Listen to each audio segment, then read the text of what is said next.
지금 이 순간 현재 시장에서 가장 핫한 이슈를 국내 최고 전문가를 모셔 살펴보는 엠스타그램 시간입니다. 엠스타그램 정말 있는 계정이니까요. 지금 바로 팔로우 눌러주세요. 오늘의 주제 해시태그로 만나보겠습니다. 오늘의 주제는 항공우주 전망입니다. 한 증권가에서는 올해 가장 주목할 분야는 우주항공이다라고 언급을 했는데요. 미중 패권 전쟁이 우주항공 분야로 확대되고 있다고도 덧붙이기도 했습니다. 보시면 전 세계에서 5번째로 달 착륙에 성공한 일본, 그리고 민간 달 착륙선 페레그린의 실패 등 시도가 계속되고 있는데요. 국내에서도 오는 5월 우주항공청이 설립되면 민간 기업이 얻을 수 있는 기회가 점점 더 늘어날 걸로 기대가 되고 있습니다. 오늘 엠스타그램에서는 해당 전망 살펴보도록 하겠습니다. 바로 만나보시죠.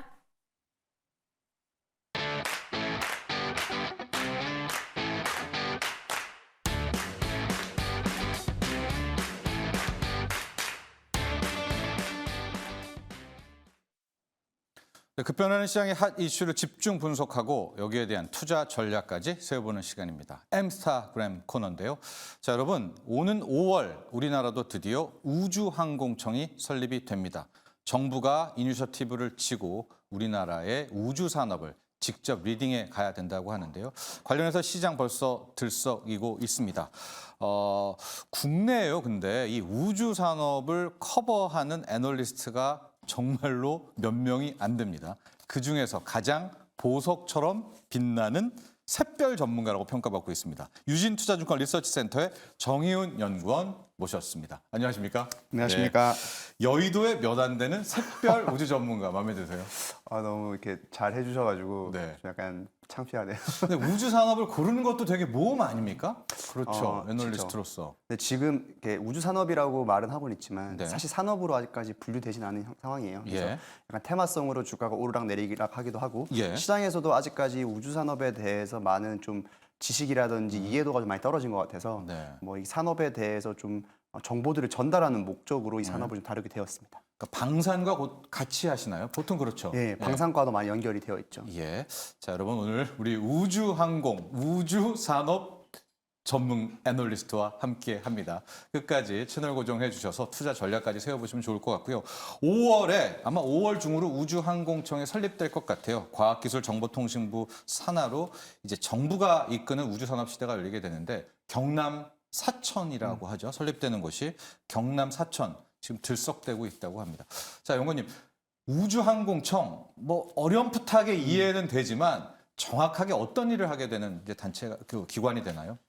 미국에서 우주 산업을 전문적으로 드라이브 하는 국가 기관이 바로 나사가 있죠. 예. 근데 이 나사와 같이 이제 주요 국가들, 뭐 일본 같은 경우에는 작사가 있고요. 예. 그리고 유럽 같은 EU 같은 경우에는 ESA가 있습니다. 네. 그러니까 이런 기관들은 자국에 있는 우주 산업의 역량들을 모두 모아서 관련된 산업을 영위하는 데 있어요. 그래서 중장기적인 프로젝트도 기획을 하면서 국내 그 자국에 있는 기업들과도 협력을 해서 사업들을 영위를 하는데 네. 국내 같은 경우에는 그런 역할을 맡았던 기관이 바로 한국항공우주연구원이라고 있습니다. 네. 근데 다만 이 한국항공우주연구원이 연구 이제 조직이기 때문에 예. 그러한 역량들이 집중적으로 모이지 못했어요. 그래서 천문 연구원도 따로 있고 이제 예. 군 관련된 부분에서 우주 산업을 또 따로 연구하다 보니까 이러한 인력들이 좀 많이 흩어졌던 게 없지 않아 있었거든요. 네. 그러다 보니까 이러한 인력들을 한데 모아서 이거를 격상을 시킨 게 바로 우주항공청이 된 거죠. 그래서 이 우주항공청도 이제 기존에는 이제 기존에 있던 것보다 한 단계 더 격상됐기 때문에 네. 관련된 예산 편성이라든지 그리고 사업을 진행하는 데 있어서 속도감도 훨씬 더 붙을 것으로 지금 기대를 하고 있습니다. 그러니까 말씀 미리 주셨는데 한국항공우주가 저는 거의 이제 리딩하고 있었다, 주관하고 있었다고 생각을 했는데 그럼 우주항공청이 생기면 뭐 한국항공우주라든가 이런 그동안에 했던 기관들은 편입이 되는 건가요? 아니면 어떻게 되나요? 맞습니다. 그러니까 항공청 밑에 네. 우주항공연과 그리고 천문연이 같이 들어가게 되는 조직으로 들어가게 됩니다. 아, 그래요? 네, 그래서 그렇게 크게 합쳐서 이제 우주항공청이 되게 되는 거죠. 네. 자, 여러분 우주항공청이 내놓은 계획들, 좀 스케줄들을 보면 됐으면 좋겠다 이런 생각이 드는데 2033년까지 달 착륙선 개발, 2032년까지 차세대 발사체 개발, 35년까지는 한국형 KPS 위성형 항법 시스템 구축. 이거 다 돼요? 이 로드맵대로 어떻게 보세요? 로드맵대로 뭐 정확하게 된다라고 말씀드리긴 힘들 수 있는 것 같아요. 근데 로드맵을 설정을 하고 거기까지 가는 과정에서 기술 개발들이 굉장히 중요하다고 보고 있고요. 그렇죠. 그래서 대표적으로 아까 언급해 주신 이제 달 착륙이라든지 이런 부분들은 이제 발사체, 발사체 관련된 부분들이기 때문에 네. 차세대 발사체가 거기에 일환이 될 수도 있겠고요.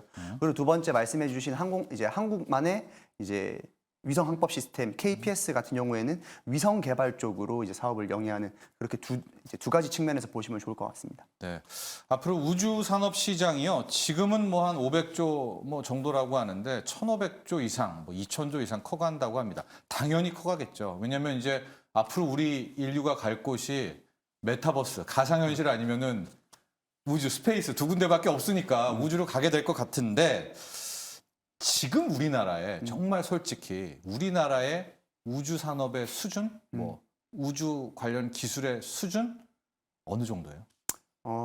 정확하게 말씀을 드리면 주변국보다는 한참 뒤처지는 게 맞아요. 네. 그런데 주변국들이 너무 강력해요.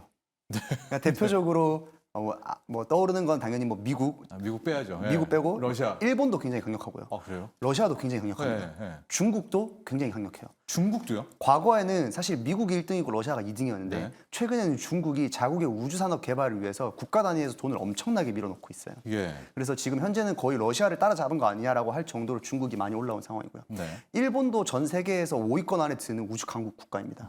실제로 그렇기 때문에 우리나라가 상대적으로 좀 뒤처지는 거 아니야라고 보일 수도 있고 그런 부분들도 어느 정도 타당성은 맞는데 사실 우리나라 뒤쪽에도 많은 국가들이 나열되어 있어요. 우리 뒤로 좀 얘기해 주세요. 우리 뒤에 누구 있어요? 방금 말씀드린 국가들을 제외하고는 우리나라가 거의 그 바로 뒤에 있는 국가라고 생각하시면 됩니다. 그럼 우리가 유럽 국가들보다는 앞서나요? 근데 여기서 이제 유럽 국가라고 하면 유럽은 이제 보통 EU 단위로 EU가 같이 그러잖아요. 이제 영위하기 때문에 뭐 특정 국가들을 이제 찍기는 그렇겠지만 당연히 뭐 영국, 프랑스 이런 주요 국가들보다는 좀 뒤처질 수 있겠지만 네. 그런 주요 국가들을 제외하고 나서는 우리나라가 거의 10위권 안에 든다라고도 생각하시면 될 것 같아요. 물론 이게 우주 산업 순위라고 해서 랭킹을 매겨지는 건 아니지만 왜냐하면 우주 산업 내에도 발사체 시장이 있고 위성 시장이 있고 뭐 지상 시스템 시장도 있기 때문에 이렇게 딱 세분화해서 말씀드릴 수는 없지만 네. 우리나라도 일단 어느 정도는 이제 순위권 안에 진입할 수 있는 여력을 갖추고 있다. 근데 다만 우주 산업 자체가 국가 간의 기술 이전에 굉장히 제한되어 있고 네. 이게 기술 개발 자체가 굉장히 어렵기 때문에 여기서부터 우리나라가 얼마만큼 더 투자를 해서 이 기술을 개발을 해 나가느냐에 따라서 이 순위를 따라잡거나 아니면 네. 더 이제 격차가 벌어지거나 그런 갈림길에 놓여 있는 거죠. 이게 거의 토끼와 거북이 같은 경주다 이런 말 들었거든요. 그러니까 우리 앞에 있는 국가들을 따라잡는 게 목표잖아요. 네. 근데 어떻게 따라잡나요? 누구를 뭐 스카우트하나요? 아니면 정말 영화처럼 스파이를 보내나요? 영원히 그 격차는 못 따라잡을 것 같은 이런 좀 패배감도 들거든요. 여기는 어떻게 생각하세요? 그러니까 그 국가들을 따라가는 과정에서 기술 개발이 얼마만큼 되느냐가 좀 중요하다고 생각하고 있어요. 예. 그런데 그러한 부분에서 우리나라가 어느 정도 기술 개발을 좀 앞서 나가기 위해서는 결국에는 제일 선제적으로 돼야 되는 건 뭐냐면 투자거든요. 예. 그러니까 당장의 국가 단위의 투자가 필요한 이유가 뭐냐면 이 우주 산업이라고 하는 건 아직까지 민간에서 돈을 왕성하게 버는 산업은 아니에요. 예. 그러다 보니까 민간 기업의 투자들을 적극적으로 유치하기에는 아직까지 한계점이 있거든요. 예. 그럼 여기서 중요한 건 뭐냐면 국가의 마중물 역할을 하는 네. 그런 이제 예산 편성이 굉장히 중요한데 그러한 부분에서 우리나라가 좀 더 예산 편성을 많이 하고 이런 부분에서 드라이브를 많이 걸기 위해 항공청을 설립하고 이런 부분들이 노력으로 작용을 하고 있는 것 같습니다.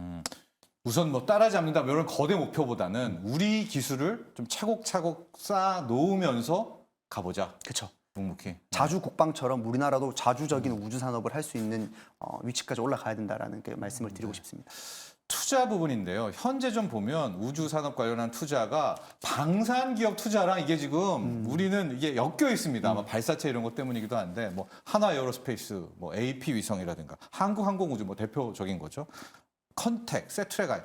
그러니까 투자할 때 이게 뭘 보고 투자를 해야 돼요? 이게 오히려 방산 이슈일 때 투자를 하지 우주 관련 이슈로는 이게 되게 헷갈립니다. 뭘 봅니까? 투자할 때는 우주 산업 관련주들은? 말씀하신 대로 우주 산업에 있어서 투자하기가 굉장히 좀 꺼려지는 이유가 뭐냐면 네. 우주 산업 내에서 이렇게 좀 기업이 큰 기업들 같은 경우에는 매출 부문이 작은 경우가 맞아요. 네. 그래서 그런 기업들을 보실 땐 당연히 방산업종이랑 같이 보시는 걸 추천을 이제 네. 많이 드리고 싶고 그 외에 이제 중소기업 같은 경우에는 우주 산업에 대한 매출 비중도가 높은 회사들이 있는데 좀 첨언을 드리자면 아무래도 국내 매출이 높은 경우에는 국내에서는 국가 단위의 프로젝트가 주를 이루기 때문에 아무래도 매출 성장률 속도라든지 이런 부분에 좀 제한이 있을 수 있거든요. 예. 그러다 보니까 제가 말씀드리고 싶은 건 해외 매출 비중이 높고 해외에서 특히 뭐 미국이라든지 아니면 유럽과 같은 국가에서 좀 대규모 프로젝트가 일어나는 국가 매출 이런 비중도를 보시는 게 훨씬 더 도움이 될 거라고 생각하고 있습니다.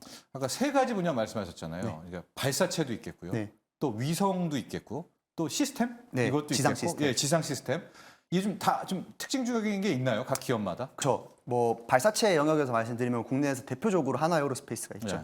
특히 차세대 발사체도 그렇고 이번에 발사된 누리호도 체계 종합을 이제 성공적으로 이끈 회사이기도 하고 네. 하나그룹 자체에서도 우주 산업을 굉장히 차세대 산업으로서 투자를 많이 하고 있기 때문에 네. 하나 에어로스페이스를 발사체 쪽에서 보시는 게 좋을 것 같고 두 번째 위성 제작과 관련된 부분에서는 첫 번째로는 세트레가이가 있을 수 있을 것 같아요. 네. 세트레가이가 위성 개발이라든지 제작 쪽에서 이제 좀 연관이 있기 때문에 네. 말씀을 드리고 싶고 마지막으로 이제 지상 시스템 관련해서는 뭐 지상 안테나를 만들든지 아니면 단말기를 만드는 예, 회사들 예. 뭐 그런 회사들이 이제 관련주로 있을 수 있는데 인텔리안테크나 AP 위성이 대표적인 종목일 것 같습니다.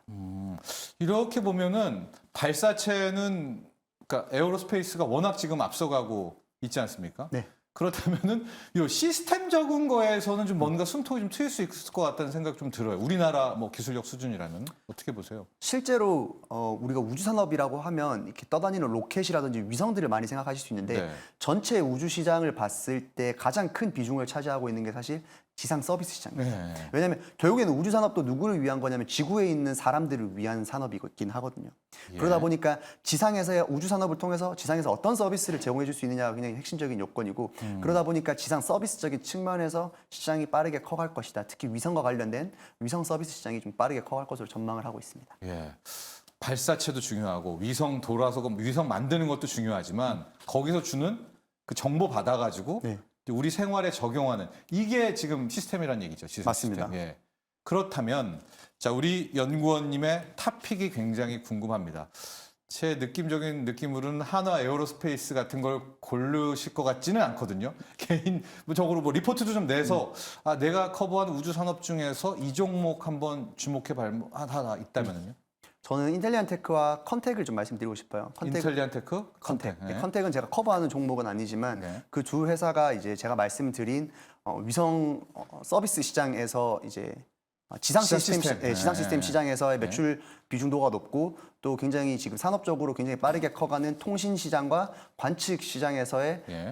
좀 어느 정도 사업을 많이 영위하고 있기 때문에 관련해서 좀 집중적으로 보시면 좋을 것 같습니다. 예, 한번 이번 리포트도 냈는데요. 한번 저 들어가 보도록 할까요? 네. 이게 지금 인텔리안테크 실적인가요? 맞습니다. 예. 그래서 보시면 시장이 그러니까 매출 성장 속도가 굉장히 빠른 모습을 볼 수 있는데 네. 최근에 주가가 많이 하락을 했어요. 네. 여기에 대해서 좀 첨언을 해서 말씀을 드리자면 이 회사가 기존의 해상용 안테나 시장을 만들고 있었습니다. 네. 그런데 이 회사가 이제 신사업으로 이제 진입한 게 저궤도 위성 통신 시장이라고 있어요. 네. 그러니까 이제 기존 이제 매출을 일으키면서 신사업도 같이 영위를 하고 있었는데 최근 트렌드가 이 기존 시장들에서 신사업으로 이제 산업의 패러다임이 좀 변하고 있는 단계예요. 네. 그러다 보니까 이 회사는 신사업에서 굉장히 이제 높은 기술력을 바탕으로 곽강을 많이 받았는데 네. 어쩔 수 없이 기존 사업에서 피를 흘려야 되는 부분들이 좀 있거든요. 저궤도 위성 거기서 기존 해상용에서. 해상용에서 네, 저궤도로 이제 가는 거니까. 이제 가는 거니까. 네, 근데 네. 기존 해상용에 있던 고객들도 이쪽으로 다 이동하려고 하거든요. 그러면 결국엔 다 이쪽으로 이동한다라고 하면 저궤도 쪽으로 이동한다고 하면 예. 인텔리테크 입장에서는 당연히 큰 시장이 되는 거니까 이득인데 예. 당장에는 여기에서 이동을 함으로써 기존 해상용 안테나 매출이 꺾이는 게 있어요. 그러면 해상용 안테나 시장은 이제 소멸되나요? 아니죠. 저궤도로 정확히 가나요? 말하면 해상용 안테나 시장이 기존에 뭘 썼었냐면 예. 정지궤도 위성을 썼었어요. 네. 근데 트렌드가 저궤도로 이동하면서 그렇죠. 예, 예. 그러니까 해상용 안테나 그 개념은 똑같은데 어떤 걸 쓰느냐에 따라서 정지궤도에서 저궤도로 이동하고 있는 과정인 거죠. 그런데 앞으로 시장은 이제 저궤도로 움직이는 돌고 있는 시장이 훨씬 더 유망하고 맞습니다. 예. 그래서 이제 제가 레포트 제목을 조삼모사라고 이번에 썼는데 그러니까 이게 뭐 그걸 다 담고 있는 사자 상황인 것 같더라고요. 아침에 세 개를 먹고 네. 저녁에 4개를 먹는. 그러니까 네. 다시 말하면 아침에 좀 적게 먹는 게 지금 현재 해상용 안테나 매출이 빠지는 건 당장이지만 네. 결국엔 그런 트렌드 변화가 저녁에 4개를 먹기 위한 저궤도 쪽으로 시장에 편성이 되기 위한 좀 그런 과도기적인 단계에 있다라고 생각하시면 좋을 것 같습니다. 인텔리안테크고요. 앞서 컨택도 잠깐 언급해 주셨는데 네. 여기는 어떤 기업인가요? 이제 게이트웨이, 그러니까 지상 시스템 관련된 내용인데 여기도, 네. 관측 위성을 이제 위성에서 지상을 관측을 하고 이런 데이터를 보내는 데서 그 데이터를 가공하고 빠르게 전달해 주는 이제 역할을 하고 있습니다. 예. 근데 아직까지는 이 관측 위성에서 민간에게 지상 시스템을 맡기는 게 개화가 되진 않았지만 예. 이제 초입에 있는 단계이기 때문에 컨택도 그런 부분에서는 가능성을 가지고 있는 회사라고 생각하시면 좋을 것 같습니다. 그러니까 이제 5월에 우주항공청 출범하면 정부도 리딩을 하게 되면서 민간 기업들에게서 어느 정도 뭐 수주를 주고 뭐 이런 구조가 나오게 되나요? 어떻게 되나요? 당연히 국가 차원에서의 수주들도 있기 때문에 네. 국내에서 관련된 우주 기업들 아까 앞서 언급해 주신 모든 기업들이 그러한 부분에서는 수혜를 받을 것으로 전망을 하고 있습니다. 네. 자, 그리고요. 결과적으로 끝으로는 이 일론 머스크의 스페이스X 빼놓을 수가 없습니다. 이 스타링크 시스템 관련해서는 뭐 우크라이나전 관련해서 뭐 러시아한테 정보 팔았다 뭐 여러 가지가 있는데 제가 좀 궁금한 거는 이 테슬라의 그럼 일론 머스크의 이 스타링크 시스템은 어느 정도의 기술력 수준인지 좀 궁금하고요. 우리도 여기에 지금 끼어들죠. 네. 예, 지금 어떤 현황인지도 궁금합니다. 스타링크는 지금 현재 지정된 장소에서 인터넷 서비스를 마음껏 이용할 수 있는 네. 그런 서비스라고 생각하시면 될 것 같아요. 그래서 지금 우크라이나 러시아 전쟁에서 아무래도 전쟁이 일어나면 통신망을 제일 먼저 끊잖아요. 네, 그러면 네. 통신이 아예 쓸 수가 없는데 네. 위성 통신 같은 경우에는 위성망이 그 망을 대체하기 때문에 파괴될 일이 없거든요. 네. 그래서 가지고 있는 안테나만 가지고 있으면 사실상 그러니까 통신을 이용할 수 있는 인터넷을 쓸 네. 수 있는 그런 서비스입니다. 예. 그러다 보니까 굉장히 이제 전 세계적으로 빠르게 이제 확산되고 있기도 하고요. 예. 그래서 물론 러시아에 이거를 도움을 줬는지 안 줬는지는 이제 당장은 모르지만, 아니라고 네. 하지만 결국엔 이 시장이 기존에 있던 통신 시장에 좀 보완해 줄 수 있는 역할은 충분히 해줄 수 있다고 생각하고 있습니다. 예. 그래서 지금 현재 스타링크 같은 경우에는 이미 2019년부터 베타 테스트를 시작을 해서 예. 뭐 북미, 남미, 호주 지역 그리고 유럽 지역까지 서비스가 지금 되고 있고 예. 아시아 지역 같은 경우에는 이미 지지난해 일본 지역에 벌써 스타링크 서비스를 시작하고 있습니다. 예. 그래서 국내에도 지금 서비스를 도입하기 위해서 지금 준비를 하고 있는데 그 스타링크 코리아인가요? 스타링크 코리아가 지금 자회사입니다. 자회사. 지난해 네. 초에 자회사가 설립이 돼서 예. 국내 서비스를 넣기 위해서 지금 준비를 하고 있는데 예. 지금 국가에서 주파수를 할당하는 데서 시간이 조금 걸린다라고 하고 있어요. 예. 왜 그러냐면 주파수를 할당하게 되면 기존에 있던 주파수와 간섭 문제가 좀 발생될 수도 있기 때문에 예. 그러한 부분에서 좀 조심을 가한다라고 해서 좀 지연이 되고는 있는데 올해 중순까지는 좀 국내에서도 스타링크 서비스가 시작이 되지 않을까 싶습니다. 그럼 여기 우리는 누가 들어가? 우리 통신기업 들어가나요? 우리나라 통신기업 SKT, KT, LG, SKT와 KT는 이미 제휴를 맺었고요. 예. MOU를 이제 스타링크와 제휴를 맺었고 이제 LG U+도 제휴를 맺을 거다라고 얘기는 나오고 있는 단계입니다. 예. 근데 국내에 스타링크가 서비스가 도입이 된다고 하더라도 B2C라기보다는 B2B일 가능성이 높아요. 예. 예. 그래서 우리가 뭐 스타링크를 뭐 SK처럼 쓸 수 있는 거냐라기보다는 네. 뭐 관련된 어떠한 서비스 뭐 예를 들면 항공 쪽에서 뭐 비행기를 탔을 때 서비스를 쓴다든지 예. 아니면 배를 탔을 때 서비스를 쓰는 그러한 형태로 서비스가 진행되지 않을까 이렇게 생각을 하고 있습니다. 스타링크 시스템 뭐 시간 얼마 남지 않았지만은 정말 이것이 전 세계를 독점할 것이다 이런 주장도 있는데 우리 연구원님은 어떻게 보세요? 그 정도로 이게 앞으로 더 많은 영역을 확대해 갈까요? 당장은 독점할 수 있다라고 말씀드리기가 힘든 게 아직까지 기술적인 한계점이 있어요. 네. 이용자 숫자가 많아지면 좀 속도가 느려진다든지 아니면 아직까지는 우리가 쓰고 있는 모바일처럼 작은 기기까지 데이터가 전송되지 못합니다. 네. 그래서 큰 안테나가 필요한 그러한 부분들이 한계점으로 작용될 수 있는데 이러한 부분들이 완화가 된다라고 하면 당연히 어느 정도 통신 시장에서의 일정 부분 포션을 뺏어갈 수 있다라고 생각을 하고 있습니다. 알겠습니다. 자, 유진투자증권 리서치센터 정의훈 연구원과 함께했습니다. 오늘 감사합니다. 감사합니다.